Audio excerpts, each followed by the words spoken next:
Oh no, I'm so sorry. Oh, Lyra, it's all right, really. Don't worry. In early 2026, the Indian subcontinent bypassed an entire season. February and March arrived, but the traditional transition of spring was absent. Instead, a sudden early onset heatwave slammed into the region, turning cities into ovens ahead of schedule. The anomalies broke records almost immediately. Banda recorded a staggering 47.4 degrees Celsius. Even mountain towns like Shimla, places usually cool well into May, saw temperatures cross 25 degrees before winter was technically over. This unseasonal heat triggers a chain reaction.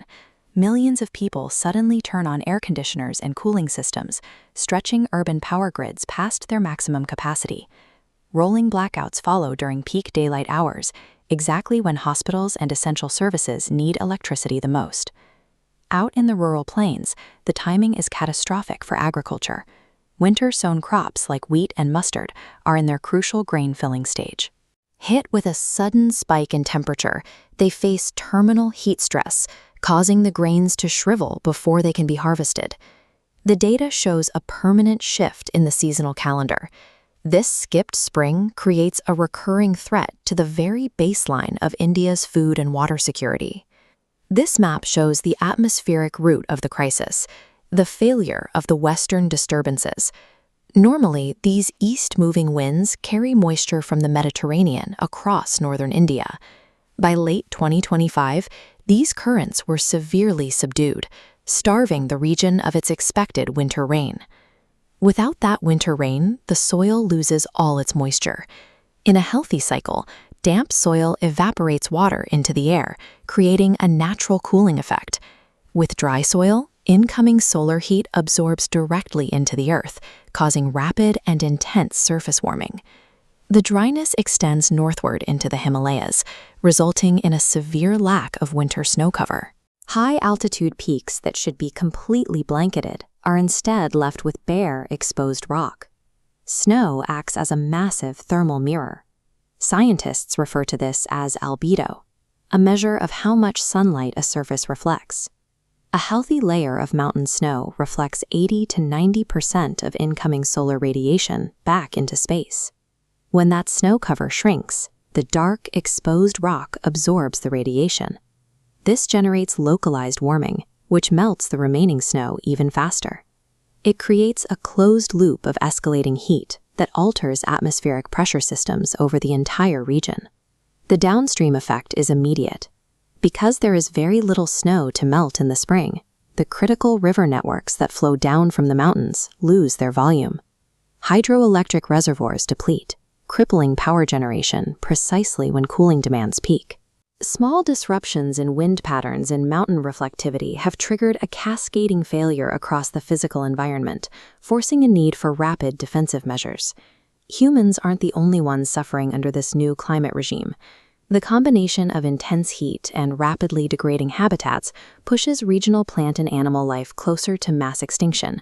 The highest risk falls on endemic species, animals completely isolated by natural barriers, like the Andaman wild pig. Because they exist strictly in one specific location, a sudden localized climate shock leaves them with nowhere to run. Other populations fall into the endangered category. For these groups, survival is only possible if specific environmental pressures currently driving their decline are halted immediately. To defend these ecosystems, the government relies heavily on a system of territorial classification, drawing strict legal boundaries around surviving wilderness. Looking at this map of India's forest classifications, you see the defensive strategy. Reserved forests in Madhya Pradesh are permanently restricted zones where grazing is banned. Protected forests make up another third of the land, safe from depletion but allowing minor local use. While these legal boundaries act as firewalls, drawing lines on a map is rarely enough. Paper laws inevitably fail without active grassroots enforcement on the ground. This is where joint forest management comes in. By partnering directly with state departments, local village institutions take ownership of degraded lands, managing and restoring the forests themselves in exchange for sustainable resources. But community-led conservation isn't an invention of modern bureaucracy. It relies on indigenous practices and tribal histories that established rules for environmental protection centuries before formal governments existed. Deeply held religious beliefs have preserved entire patches of virgin wilderness, known as sacred groves. Local populations view these forests as the domain of gods and goddesses, leaving them entirely untouched by human interference. In Rajasthan, the Bishnoi community provides a living shield for local wildlife. Their strict religious tenets prohibit harming animals, allowing highly vulnerable species like the blackbuck to thrive in close proximity to their villages.